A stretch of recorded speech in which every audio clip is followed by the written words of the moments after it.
Okay, hey everybody. I'm taking a second pass at trying to make a little bit of a demonstration of my 500 Toa guide. I originally tried doing all the talking during this run in the middle of the raid. However, in retrospect, I found out this is kind of awkward, and I'm not a professional streamer, so I tend to have a lot of long pauses. So I thought I'd just go back through the recording I had, showing off some things I did, and kind of cut past some of the more boring bits that aren't really different than what people normally do in a 500. The first thing I'm going to start with is just gear and invocations. Let's pan through this just a little bit. I'm using a different set of invocations than a normal 500 that people run, and also, as a result, my gear is going to look quite a bit different. The gear that I'm bringing, let me fast forward a little bit ahead to that. Gear that I got for this is not very budget-friendly gear. This is intended for somebody who already pretty much has maxed everything and is looking to have a relatively easy time grinding some 500s. Goal here is pretty much get as highest magic and melee damage as you can, and forego using specs pretty much wherever possible. With pretty much only exception being defense draining with Bone Dagger, or throwing, I think, a grand total of 3 Zerite crossbow specs. And yes, I do mean that. We are literally bringing the CCP to use it 3 times in the entire raid. Going back a little bit, when I go to invocations, I think right here I'm showing off, yep, this is still a 500. Scrolling down, main thing of notice, I took off all the flat path invos. I think these invos are terrible for speeds. They add boss health, which doesn't sound like it's a big deal. However, when you've got, let's say, Zabak, who normally would have, I don't want the exact numbers, he has like somewhere in the ballpark of 2,000 health. Adding 2 path levels to that is 10%, which is 200 extra HP. So, if we just do a little bit of quick math on this one, if you have overly draining off and instead opt to use path levels, so that way you could ZCB him, that means you're adding 200 more health to him that you're taking off with the ZCB, whereas you could instead just not have the health to begin with, which is kind of like the entire basis of this build for TOA. Another one of the things that I think I scroll down in just a second to go over this. Other 2 things of note is that I've got more overlords on as well. When we get to Caffrey, I'll kind of show a little bit about how that's handled. You've got a little bit of flexibility in how that one ought to be done. Basically, if there's a boss invocation that's not medic, you're turning it on for these 500s. Time invo's on. It's set to the 40-minute timer. You could easily do the 35-minute timer if you're feeling it, but that's hardly going to add any purple chance, and there's not really anything that adds 35 raid level that matters that much. Getting on to gear, let me see if where I talk about that.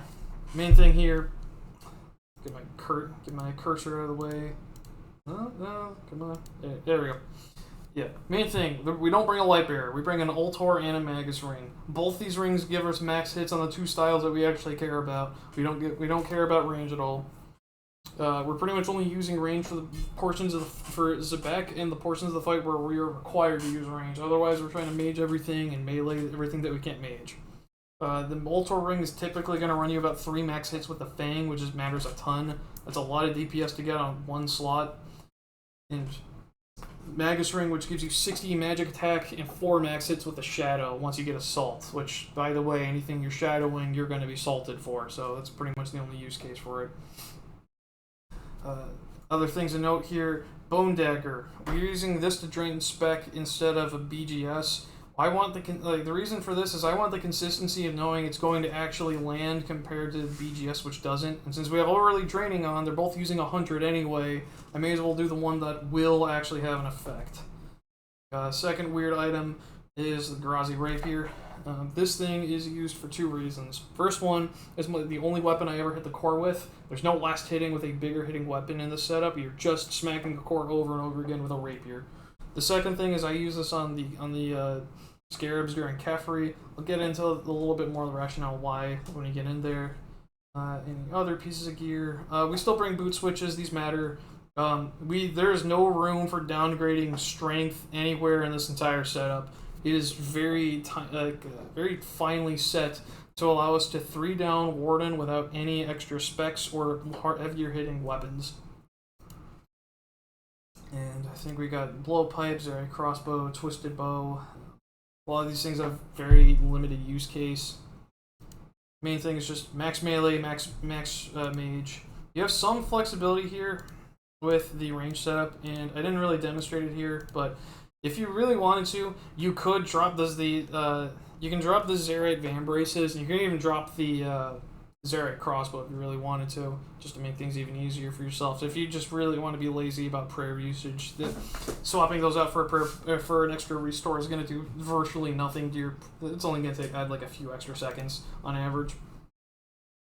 Because like I said, your range matters so little. I don't even consider bringing the Masori Mask because it's not even a max set with a T-bow.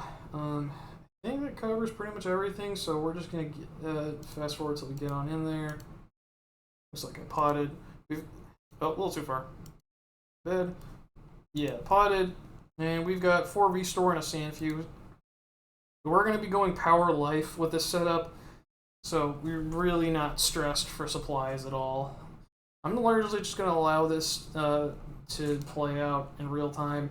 I did a pretty okay job with this monkey room. I think I got like 130-ish, somewhere in that ballpark. I dropped 3 potions at the start. I noticed that the first monkey spawned a little bit sooner than it did before the patch, and I'm just going to let this play out normally.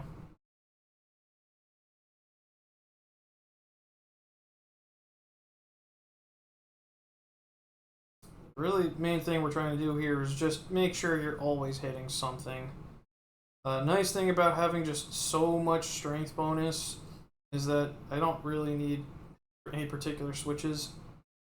Something that's changed is that you actually want to be prioritizing the Curse Baboons much earlier because you can one-shot them with a blowpipe. You don't even need rigor on.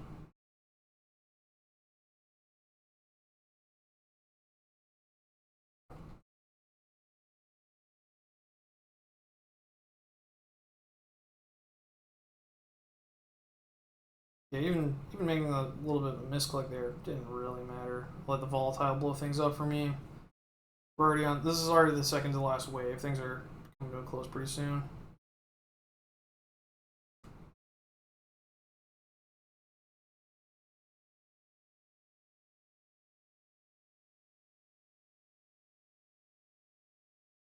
Messed up using that to blow it up, but that's only a few extra seconds that I've added.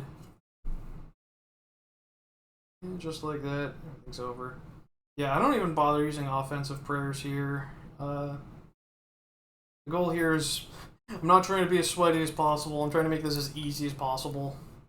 As you're approaching, get in your melee gear, put your bone dagger on, and we're looking to just charge a Baba immediately. Get your prayers up, get everything up, attack. 20 damage is pretty much perfect. This is about as ideal as you can get.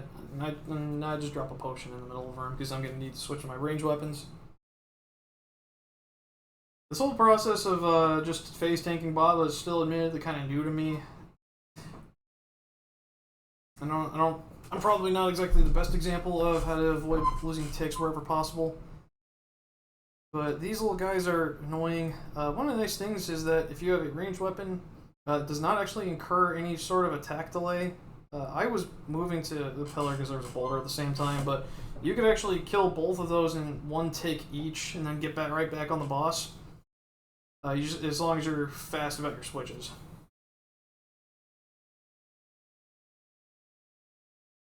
Yeah, I'm wasting a little bit of time here. This definitely could have been improved upon, but that's not really a strategy thing. That's just me talking too much while reading thing. Yeah, the range switches you have, if you drop the Zerad Van Braces with this, you will still be able to one-shot boulders with rigor on. If I was paying more attention and trusted the server stability a little bit more, I probably could have gotten all that in 2 waves of boulders instead of 3. But not that big of a deal. Only a few seconds. At this pace, I'm looking to not get an additional set until after the second boulders. Nice thing about level 0 Baba is that these are really slow-moving boulders, and you're unlikely to ever get hit by them.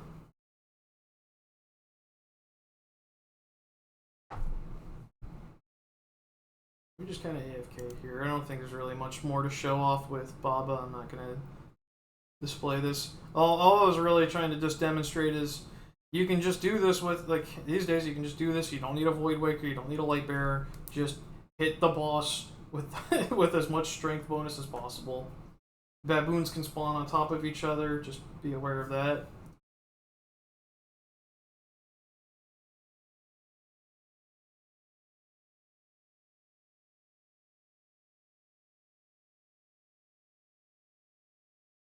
Should be ending the boss soon.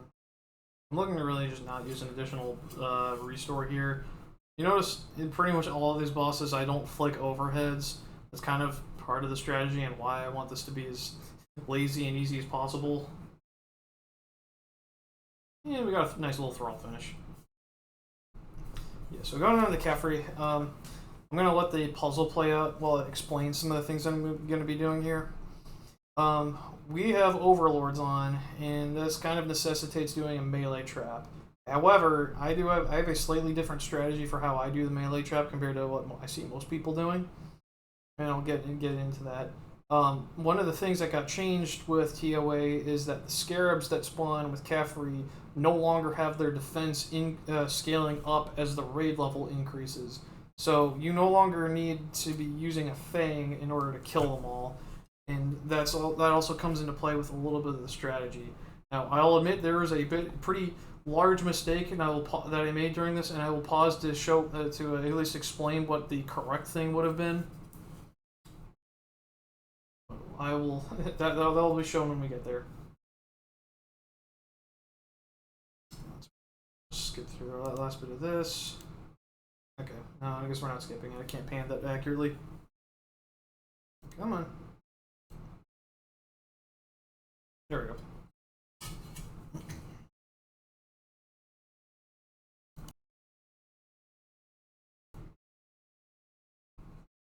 Alright, so the thing to know about here, when you're doing this strategy, Bone Dagger is this, in spite of what the blog said, the Bone Dagger is still bugged, and you cannot Bone Dagger Caffrey at the start of the fight. Given that we've got overly draining on and we don't have a BGS or anything, we're just going to hit the boss. A thing to know about this, you will always spawn through this many tiles away, which makes it so if you spam click Caffrey to attack as soon as possible, you'll have exactly enough ticks to not miss any attacks before you get knocked back for the first time. And something that's a little bit different and kind of unorthodox that I do here is that I actually put down this wall first, get out of the way, and I stay on this side. Now, this is something that most people do not normally do. You'll see kind of why in a second. We're kind of gambling on this one just a little bit. Something of note here, when you're in max gear, max stats at 500, usually the shield is with nothing other than Fang pokes with an ultor. The shield is going to break sometime around when these eggs all hatch. So that's also why I put my protect from range on. Now, here's one of the two places where the rapier comes into play, and I'm going to pause it for a moment. Now, the rapier is going to give you better DPS on these scarabs than the Fang will, because these things virtually have no defense and they're weak to stab. So that's why we want the rapier specifically. Now, if you do a DPS calc, you'll notice that the Karis Partisan, even the yellow version that doesn't have all the buffs that the blue one has, is technically higher DPS, and you could be using that on the scarabs instead. It's not necessarily trolling, like, it just has enough passive buffs to make it good. However, part of the calculation on why that DPS is so good comes into the fact that you have a 1 in 51 chance of getting a critical hit to make this thing do triple damage. Now, I don't like that kind of variance when I'm trying to kill this thing on a consistently average time, so I'm going to opt in for using the rapier instead. So I just wanted to explain that before you start seeing it. Now, we're letting this melee approach me, and you notice this guy's already dead. We just had to quickly drop potions, that way we can equip the blowpipe, and I put the quiver on because I don't like dropping darts all over the place. We're just, right at this point, all I'm doing is just swarming.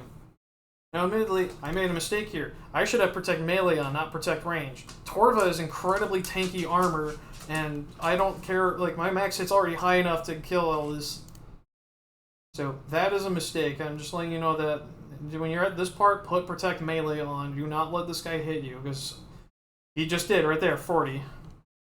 Another thing, when you see Kefri begin moving again, this is another weird glitch with Kefri that I don't think many people know about. If you Bone Dagger spec Kefri here, even in a solo, it will always land. And you just see right there, I got a plugin to show it, in these two locations. I did 9 with the Bone Dagger spec. That is, it's not as good as it could be, but it's plenty. Now I realized my mistake after taking a 40. If you end up taking a 40 from one of these guys, it's going to hurt. That's not even close to his max hit. And we end up making another mistake later that thankfully we don't get we chance on, but it doesn't cost us the run. Which is the correct overhead, and we're not taking damage anymore. Now, I know that I have to redo my Divine Pot here, so I'm going to be using the Karis to smack one of the eggs to heal up a little bit. However, I probably should have smacked 3 of them.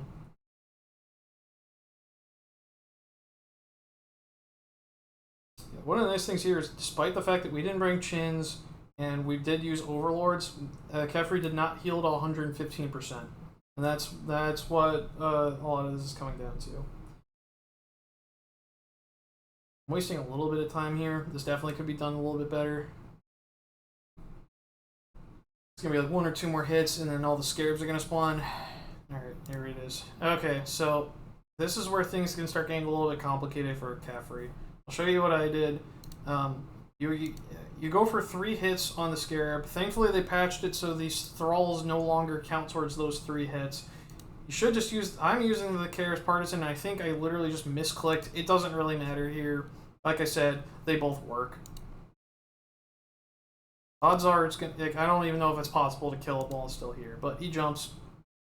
The reason why I care about my health is that we are going to be tanking this guy a little bit longer than normal. And we only got 2 dung walls during this entire process, so there's no opportunity to do a ranger trap.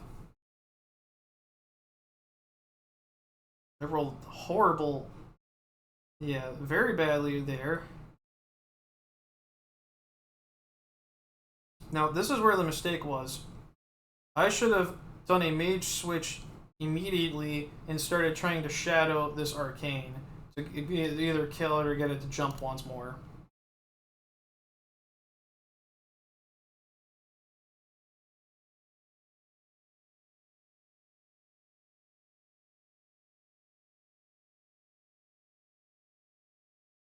Yeah, you see, I got very lucky that I killed that with that rapier poke. Yeah, that was an absolutely unnecessary risk, and I'm sitting here at 18 health. All of this cascaded because I let the melee hit me. Make sure even if the melee's on you, you're protecting melee. That's the key takeaway.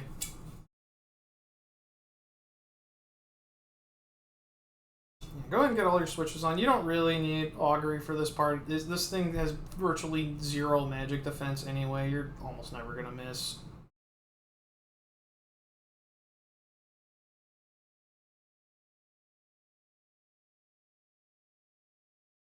And at this point, the boss is pretty much solved. We're at the final shield phase, and we're only now just getting our 4th dung wall, which I think is pretty okay. I'm going to fast forward a little bit. I don't think there's really anything else interesting going on with Kefri. One thing of note is just because of how, like, you could definitely flick more if you wanted to conserve prayer more than I do. Like I said, I am very lazy about this. I aim to make it so I've used a grand total of 6 doses between Baba and Kefri with this setup, given that I go power life. You absolutely could use less than this if you want to. I'm just trying to make this as easy as possible. Now, at this point, we don't need the super combat anymore. That's going to be the only thing we're banking here. Just to make inventory management easy for myself, I equip my full mage gear. We are, by the way, the levels up in the top left, these don't matter. These never influence our decision. We will always go Akka then Zabak. We got a little bit unlucky, and we were kind of hoping to have gotten a either level 1 or level 2's Zabak at this point, because we generally want his level to be higher. But this is still fine. It's not going to change any of the strategy. I'm going to skip the entire head puzzle. There's nothing interesting going on here. Alright, this is where some things need to be explained. Okay, so what I do here, and this is where I think I diverge most heavily from a lot of people who farm 500s. I use a single salt right as I'm about to enter Akka's room. And the goal here is to have this salt last me all of Akka and then enough of Zebek to where the amount that I'm being drained by does not matter. And then I have one salt for the entirety of Wardens where yet again the drain does not matter. And once we can take that, we're going to use it, put it back in the bag. I missed one switch, but that's fine. I'm not going to blow pipes back. Right here, I messed up the switches a little bit. I'm looking to do a ZCB spec. This is something new to the raid. You can now just open up with a ZCB spec on Akka. This is really cool. So you just start this phase off with a solid 110, get back in your mage gear, and start butterflying. One thing about Akka, just to keep things nice and easy, make sure that you are getting in the correct position. Being in the correct position while butterflying is more important than having your prayers up correctly. Now, you notice something I did here is I just switched to a different quadrant as he's coming in. These things are kind of annoying where you can't necessarily attack them the tick they spawn. So switching, if you're having to move and then attack, switching to a different quadrant can help. See, I only had to lose a tick for that, instead of potentially losing 4. One of the nice things with Akka here is that when you have double trouble on, he's always going to special, which makes it so that these guys cannot charge their attack during that. The goal here is see if I can get him to 60% health before he leaves for the first time. Looks like that is not going to be happening though. Got a little bit unlucky with single-digit hits. Something that kind of goes understated is having that magus ring actually helps quite a bit. Because you're just having more max hits on your shadow while you're butterflying actually makes you less likely to hit that DPS check.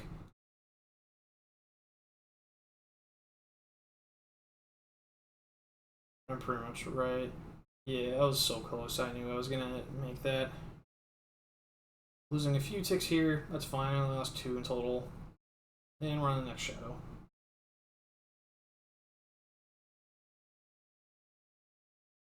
Now you can probably see we're at the 60% mark and we only have 30% spec left.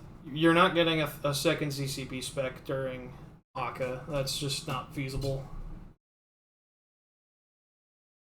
If I had actually used Death Charge, I'd be at 60 right now, but we're already coming close to that threshold where it wouldn't even matter. Now something right here, I saw the hit splat and how close he was to 40%. I knew to immediately start going to this next quadrant. When you see that you're about to hit a threshold, just immediately get to that next location, so that way you can try to lose as little time as possible. Yeah, that little movement right there. Only time I lost was the time going from right here to right here, and then I'm already back in cycle.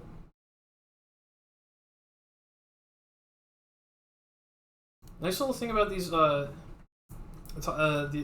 butterfly tiles is that if you're in the far location, either far south, like these 2 brightly white lit tiles, or on the similar ones on the other end that are off screen right now, if you click directly onto these icons, you will not place a orb on your feet where you will run. And this is level 2, so that means there's 5 specials, and it's just alternating between white and yellow.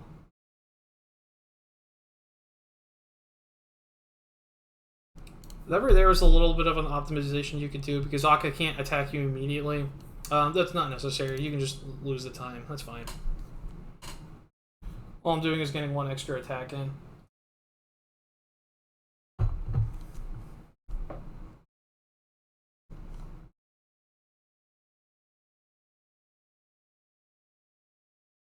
Okay, that was a little bit of a risk right there. I saw him so insanely close to that 20% threshold, but I didn't quite get it. And I saw that there was a hit splat, so that told me I probably did get it. It's a little bit risky because you can see down here on the bottom left that this hourglass is just about full, but I'm in a position where I could just dodge from where I clicked down 1 more if I really needed to. So it may look risky, but I promise you it's not.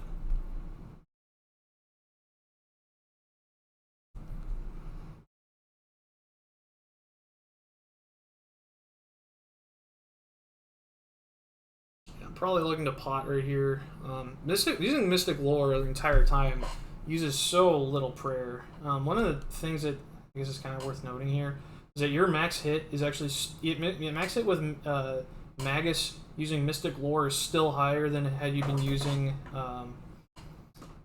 lightbearer with augury. While you're also consuming 1/5 as much prayer. Yeah, this is the other nice thing. If you continue, if you're on the innermost tile for when the memory mechanic happens, then you could do this little thing where you just you're literally one away from the icon.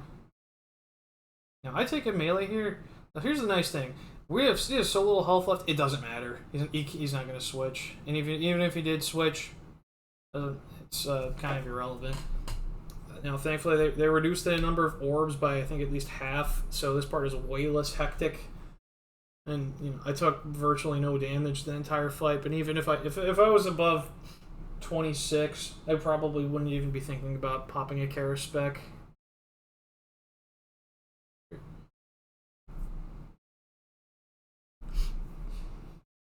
You could technically have been using Death Charge, so that way you can get one Fang spec here. Doesn't really matter. We're talking about like single number of swings. I'm getting things prepared. I'm gonna be because like I mentioned, I brought the Zarek Van Braces. I'm gonna be ranging Zabek. If you don't bring the Van Braces, you want to be shadowing Zabek.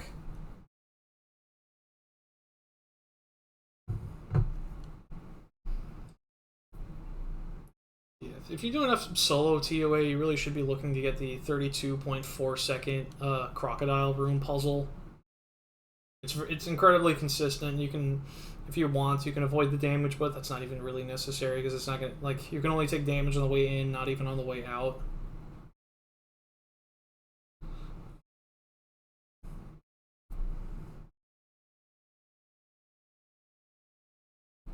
Yeah. So as we're approaching the back room, I'm not going to be doing, like, I'm not taking anything out of the bag. I'm literally just running straight in with my bone dagger and attacking. And you just do the one hit. You don't spend multiple ticks there. I got very lucky with bone dagger right there. That is a full drain.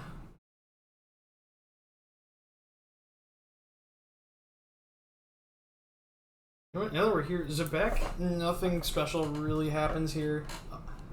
Let's see if I can get a little bit ahead. I'm just going to show the boulders, or the rocks. Yeah, pushed a little too far ahead. Okay, so we got rocks first. This is a really simple one. You just have your camera pointed almost vertical. Kind of helps seeing exactly which tiles that you need to be sending it to. But you know, if you have I'm assuming you have experience with TOA, you should be able to handle it easily. We're just gonna fast forward a little bit, get to where I want to hit. Oh, here's a little tech that I didn't know about till just this raid. You can do a wave skip through a jug. Yep, it doesn't hit you ever. Now, I'm gonna let it play out for a little bit, just because this one looks kind of. The next scream looks a little bit questionable on which boulder I should be using. Or sorry, which jug. Yeah, this one's a little bit strange because like I can't see very clearly whether or not it's gonna hit this leftmost from this POV, this leftmost rock, or if it's gonna go past it. So I just sent an extra shot just to be safe. You can always just send the extra shot. The T-bow has a little bit of a delay on it. If you use the blowpipe to blow it up, it's pretty much instantaneous. And then if you do pull then shoot, it also just hits a tick faster. I need more recorded examples to really show some very like awkward setups. I'm gonna get one more set of waves, but there's really nothing important going on here, so I'm largely just gonna skip past a lot of this. We're just looking to DPS this down. Notice that we're approaching the end of the fight. Zabek only has 1880 health in total at this point. That's his max HP. And the salt is at plus 25, which means we only ticked down once during Zabek. And I didn't even turn on preserve. I just want to show you can really get by just fine only using a single salt for both of those bosses. This is if you start Akka first. We're just looking for 5 damage. Once I see that 5 damage, I don't care about anything else because all this gets nulled, and we can just move on to the next one. Now at this point, the Fang and the Bone Dagger are no longer being used.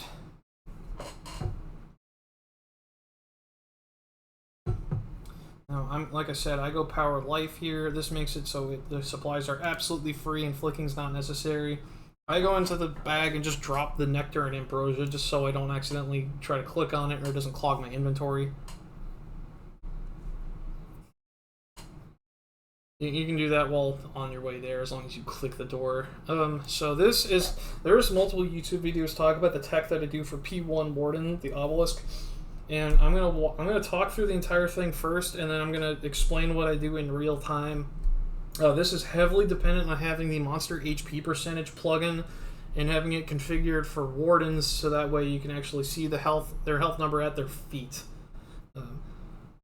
There's a lot of ways that you can have this set up. You just need to be able to see the number, and the magic number we're looking for is 48. So I'll let this play out. We hit the salt, so that way we got the buff going again. We want to stay up pretty much the entire fight. We have rapid heal and augury on. We immediately start the fight, get to the correct side, and we start taking orbs. We take a total of 8 of these. I try to get out of the way as we take like the 7th one. If you want to be doing this, your shadow pretty much should be on long range the entirety of TOA. If you're doing Chambers of Xeric and put it on accurate, I'd recommend just double checking that it's on long range before you even begin. We're looking to just get our health to tick up to 76. We just did. So we take off Rapid Heal. And now we're waiting on the Far Warden, his health bar to hit 20% or 48%. It's currently at 20. And this is very precise, and I'll show you why. So it hit 48. We turned it on. This orb's coming at us is gonna hit for 30. That's fine. Now we got slightly unlucky here. Sometimes the shadow just doesn't hit very big. Ideally, at this point, we want to be around 100. We want like about 200 more damage on the obelisk. So it happens. We already have the adrenaline out. We want to be using this adrenaline as late as possible. So I use it.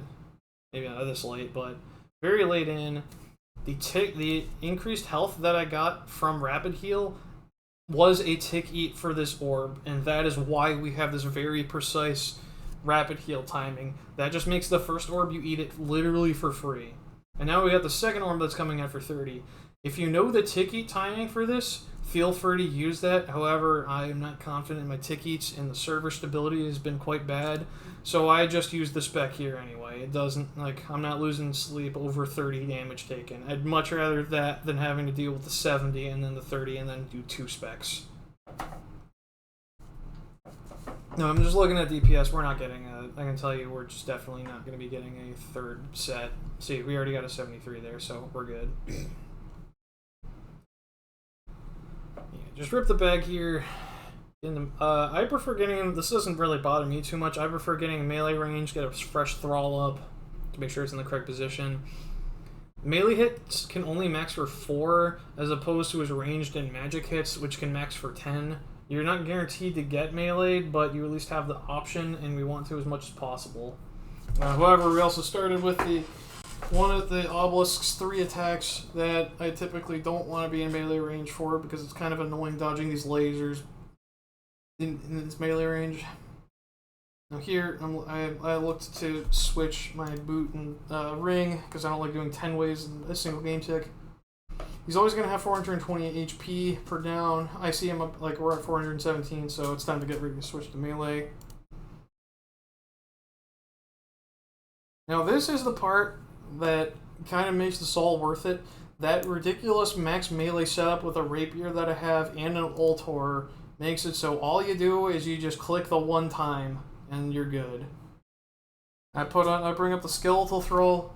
Hitting the thrall does not actually that doesn't count in the same as interrupting your attacks like using a potion or any other spell would, so you can just freely do that. Get into your mage switch. and you start maging him. When you see the blue orb or the white arrow, you have to stand away from his melee distance because it just simply does not... Like, the attacks resolve the same time as his melee.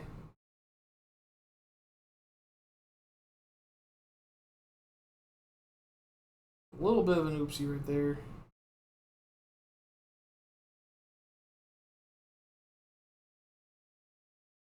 Now I see I'm about to go into the next one.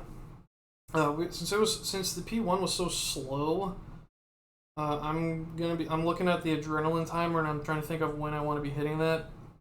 I've only got 20 seconds left, so that's gonna time it. So pretty much right after the core re-enters the warden's body, I have to use another spec.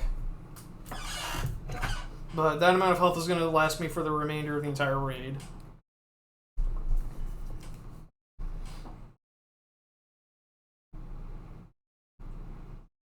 We ended up cutting it a little bit close there, but that's fine. The thing to know about the supplies in life is that each click of the crystal scarab that restores 75 prayer points exactly, regardless of your prayer level.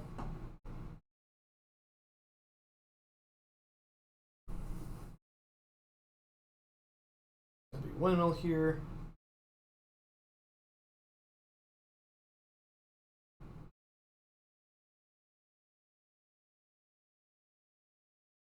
Now you notice I missed up one hit. I didn't have I did not have my Torva body on. I had an ancestral body. We're actually still fine.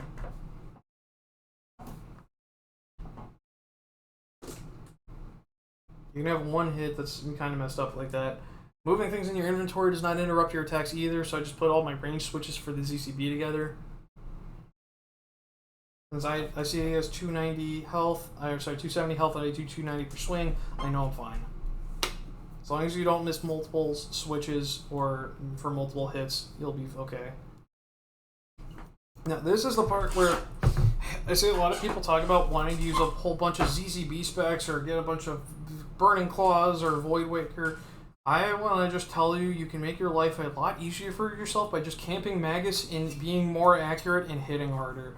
We're entering P3 at 27 minutes, which is, like, I think this is a pretty okay time for a solo.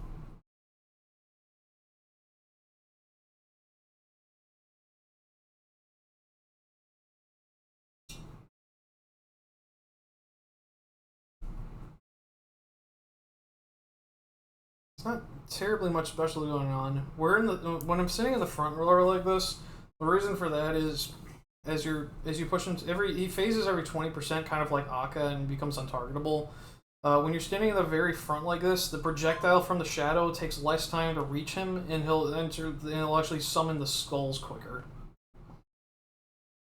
Yeah, so like if I were in the back there, they would have taken one more attack. And I just do, like, yet again, trying to make this as streamlined as possible, just spam click. That's all you gotta do.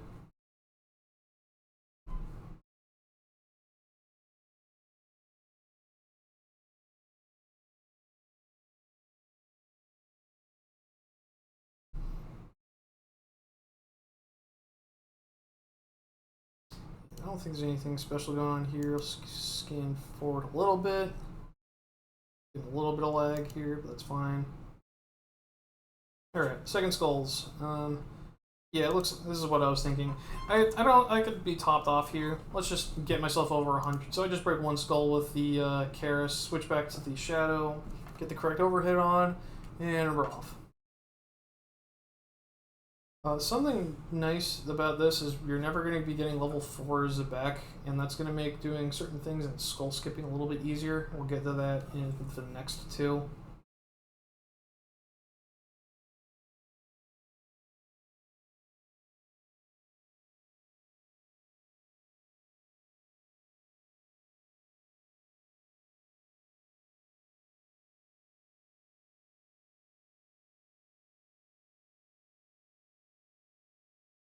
Okay, now this is where Baba comes in.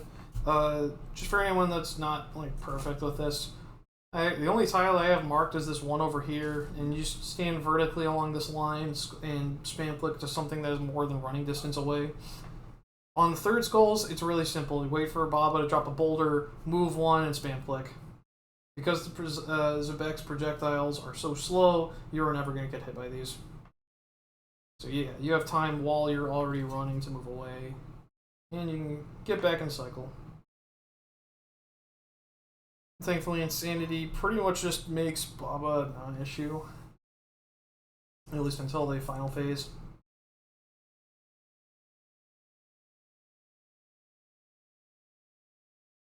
I see that my salt's about to wear off, so I'm putting on Preserve. You also notice there's really no good benefit to camping low prayer, especially with the Deadly Prayers invocation on. Just always have it up. Now here, I'm going to replay this a little bit. This is the fourth skulls, and keep in mind we're just at 30 minutes and 8 seconds here.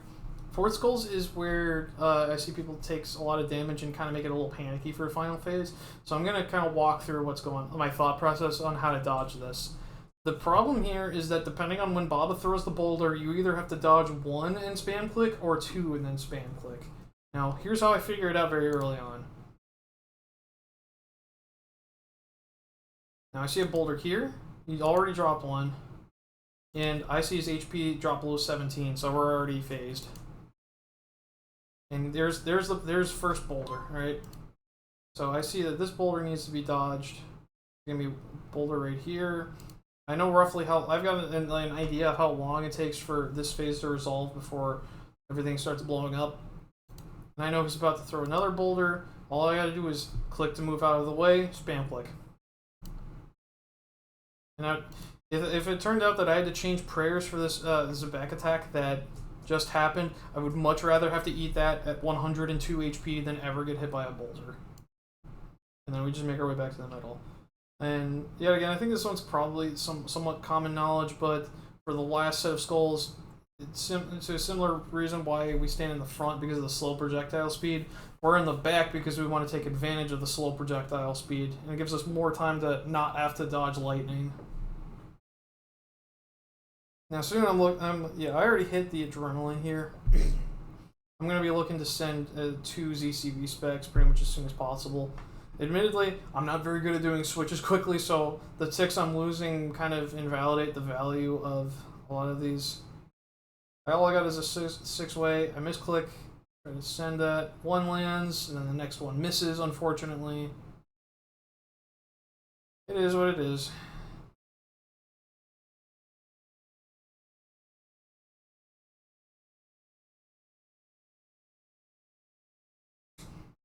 Yeah, if you walk into lightning that had just struck, you have a higher chance of not having one spawn directly on top of you. However, Wardens is in a 6 tick cycle here. You want to just do your best to prevent yourself from making your shadow become 6 tick as well, because that's a pretty substantial DPS loss.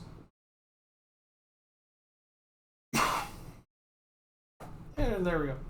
Finish the raid in 31:52. Just pretty much roughly what I usually get, roughly 32 minute average. So this is a pretty average kill, all things considered. You've got a little bit of flexibility here in terms of which extra switches you want. Like if you want to be shadowing or T-bowing Zebek, but it doesn't ultimately change anything. The real thing is just knowing that you can not bring a lightbearer into the raid at all, and even with all this, so little flicking happened at all during this entire raid, and I still had doses of Sanfew left, and this is a 500 we're doing. I think this is a particularly easy raid, and also of course I don't get rewarded for this. I'm on a dry streak, but I just wanted to give an alternative perspective on how you possibly could be running your raids. This may not be technically the fastest, but I definitely think this is the easiest 500 you could be doing. So I guess let me give it a shot and let me know what you guys think.